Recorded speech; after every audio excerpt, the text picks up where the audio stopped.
changed from paper books to digital books. So I mean, it seems like an immense coincidence, but is it really? I think in terms of timing, and also when the film came out 3 months ago in Montreal, the biggest newspapers were turning digital. And Elon Musk had put out this statement that we have to slow down the development of artificial intelligence for 6 months, which obviously it's impossible, yeah. So there is something that, it's not, I think we are kind of antennas, like filmmakers, artists, but we pick up things that are around us, yeah.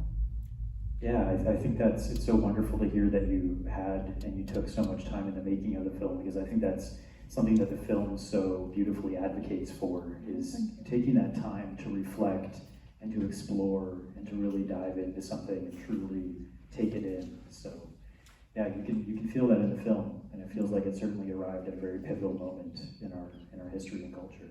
Thank you. Yeah. Let's see if there's any questions in the audience. Just before we start the Q&A, I just want to say that in the audience we are very privileged tonight to have Dr. Shashin Wei, who you saw in the documentary. So Dr. Shashin Wei is here. If you ever want to ask questions that may be targeted to him rather than me, please shoot. So don't be shy, put your hand up, and I just ask that you allow me to repeat it back into the mic for anybody that can't hear it. Yeah, over on the side there. Is the Internet Archive only in English? The question was, is the Internet Archive only in English? Yeah, thank you for the question. So, Internet Archive is an archive. So, they have these engines where you go and you upload. This is what they were referring to when they said that they are building the engine and then let other people take their role, which is uploading. So anybody can upload anything. The problem with Internet Archive is that what Alexis Rossi, the one was saying that she doesn't know what's important in different countries, is that they actually go in and help, for instance, when Friendster died, Internet Archive went and saved all these personal items that were left there hanging, and they do this with incredible knowledge and rapidity, such that So I think that's the paradigm. So yes, you can upload, except that I don't see that the people from Mauritania would be uploading on Internet Archive. There's or China or other cultures, so it's not limited. But then again, the search engines are actually going to be responding to English words, yeah. So that's the paradigm. Yeah, that's interesting because, I guess the very mandator idea of the digital archive is for it to be totally democratized and accessible to anyone, but it's truly not, and no archive really is. Well, that's why I brought in Borges to help me kind of at least not explain, but put out there the notion that any kind of attempt to that wider, some people call it you can call it universal library or the total library, or they cannot be anything else but a battle tower where and it's ruled by whatever culture will be the strongest. Yeah, absolutely. The victors write the history, right? Yeah, in the middle there. In the film, there's a scene where your cousin mentions that he lost his language. Yeah. And I'm wondering if you have any comments on the connection between loss of languages and loss of diversity in books or paper books, I guess.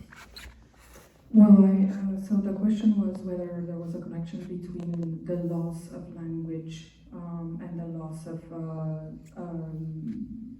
the diversity in languages in paper books. And so, I mean, I think that what Mate refers to, my cousin, is the fact that what we see is the impact that the genocide and the massacre had on our family. And I think that for sure, as one, the same thing with Babel, the Library of Babel, as long as there are those who are going to carry the languages, there will be, a culture. But I think that it is, yes, it is problem, a paradigm that has started with the internet, this kind of overpopulation of English, and actually the Google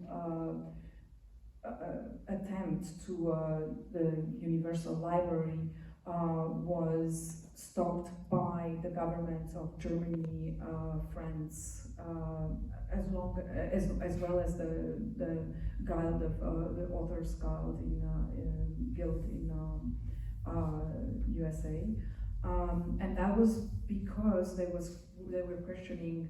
Okay, so if we are to be searching for Camus, like Albert Camus, who's a major French writer, we will be first seeing in Google Books, it will appear as in English translation.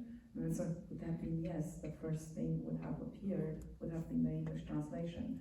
So I'm not sure if I can actually give a full answer to the question that you asked, because I'm just a filmmaker, but out of my research, I think that would be maybe the example that could maybe talk the best to this kind of situation that is created by the attempt of having all knowledge. Yeah.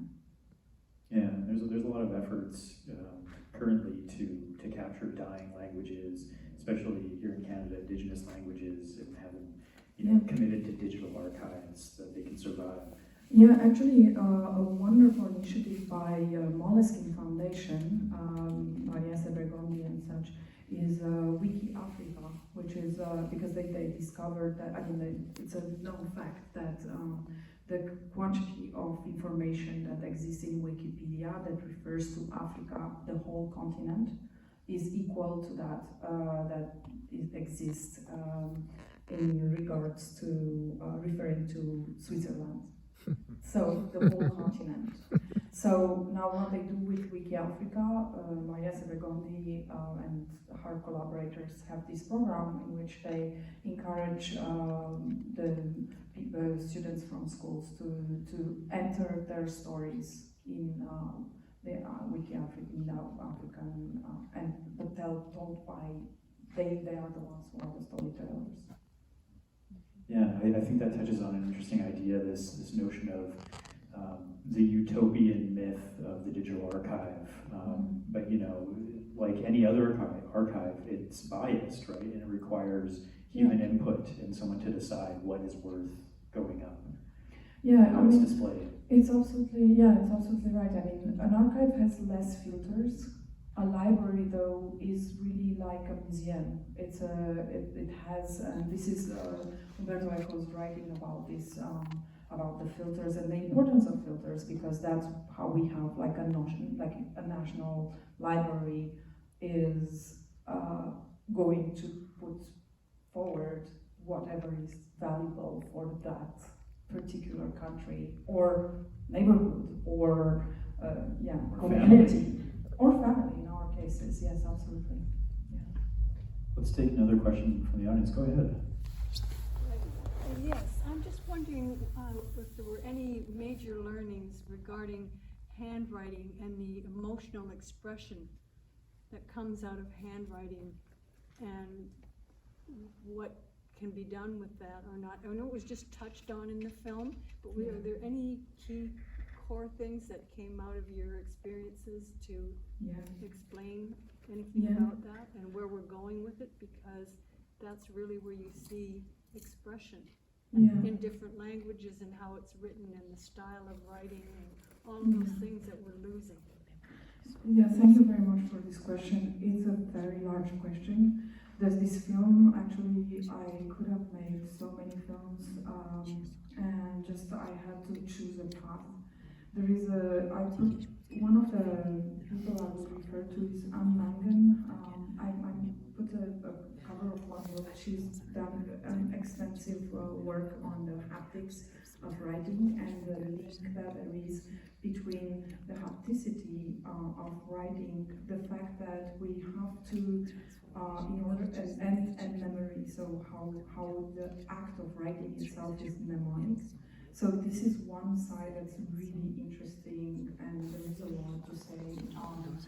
But I would just maybe give you a story from that just happened a month and so ago. So the film, as I mentioned, started in Montreal and went around Quebec and in Quebec City and in other places around the province. And one day I received a demand of friendship on Facebook from somebody who I didn't know, but the message was very endearing, and she said, I wasn't one of your Q&As and wanted to talk to you more, and I have something to show you. So, I clicked off, we have friends, and received this message with photos of letters that were actually sent by the sons of the woman who was writing to me after they've seen the film. So they decided that they wanted to have this dialogue with their mother, and she had asked them in the past to send her letters when they were away to university, rather than just text and after seeing the film, they sent these letters and she photographed them and sent them to me. So I don't know, it's hard to put words on something, but I can say that when Matei was so touched, my cousin, because you feel that the paper has been touched by these people. It's not just a screen. So without fetishizing it too much, I cannot say that there is nothing there.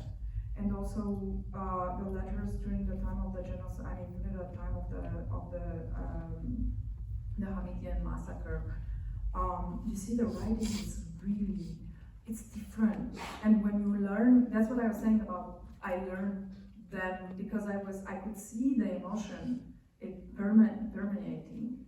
It's not so much the case, and that's why we use the emoticons, right? Because there isn't much that permeates in the writing itself.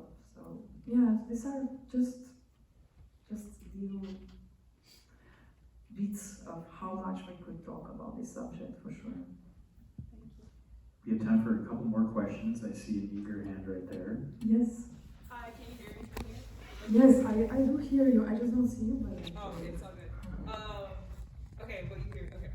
I just wanted to start off by thanking you and congratulating you for the film because Thanks so much. for me personally, I'm Romanian and Armenian. Okay. So the story really hit home for me, especially the physical, literal box of letters and pictures. I think all of our families have a similar one. That's And I've right. definitely gone through it time and time again. I think the first time I saw my families, I wasn't able to read Armenian.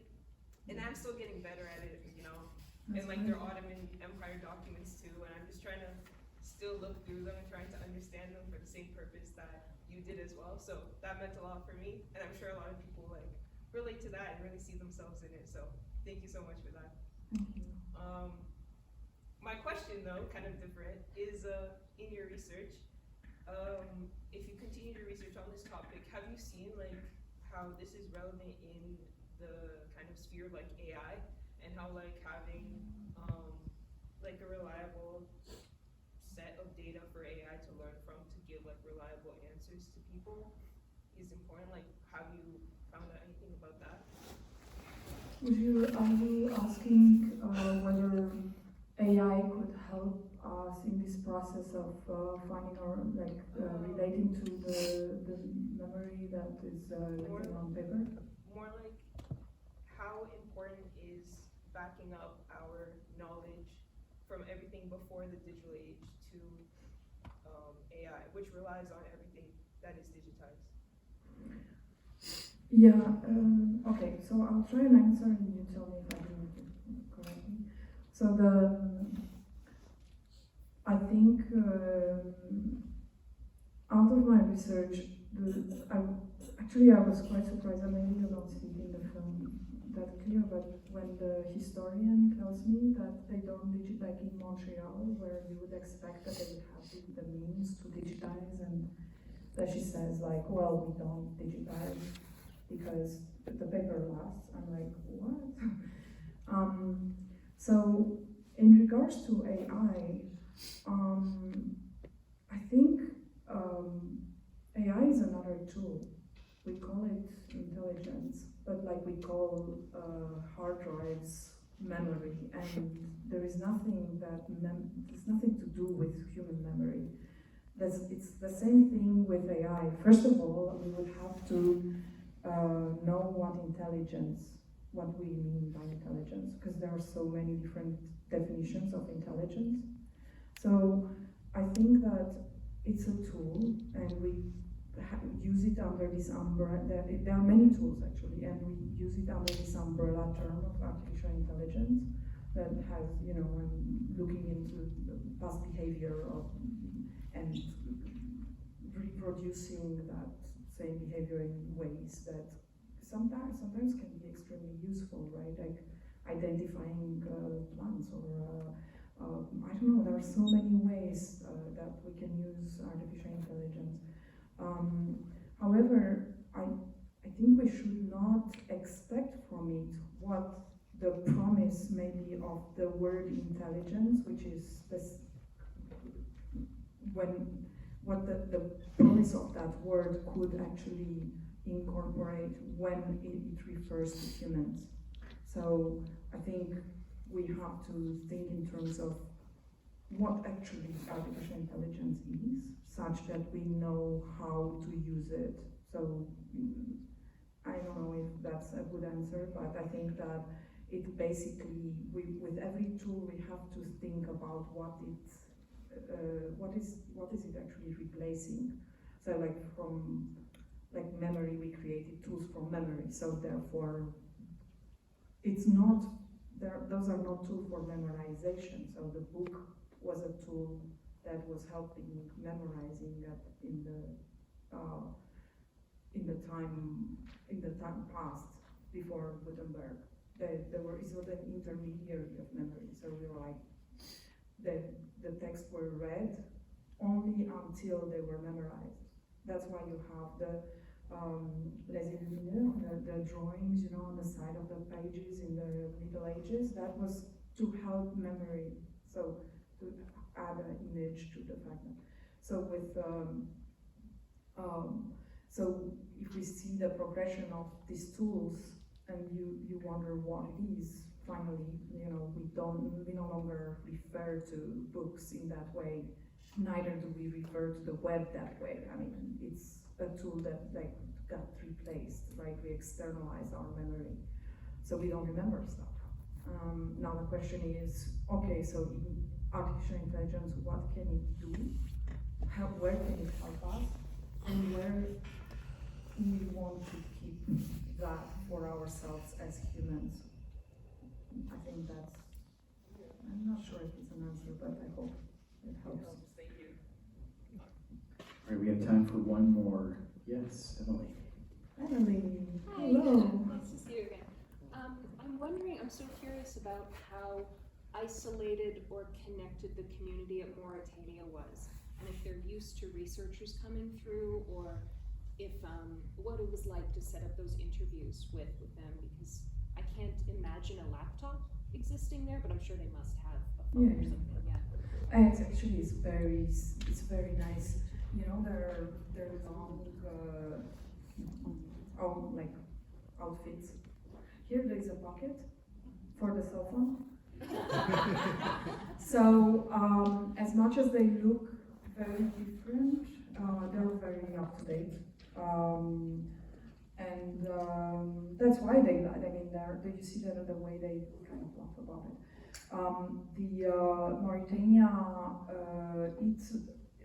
I mean, geographically it's isolated, just because of the fact that it's spread out throughout the desert. But is it that impacts them culturally? I'm not sure. They're really a very, very, very strong intellectual community. These are library cities, so for them, knowledge is the primary reason for existence.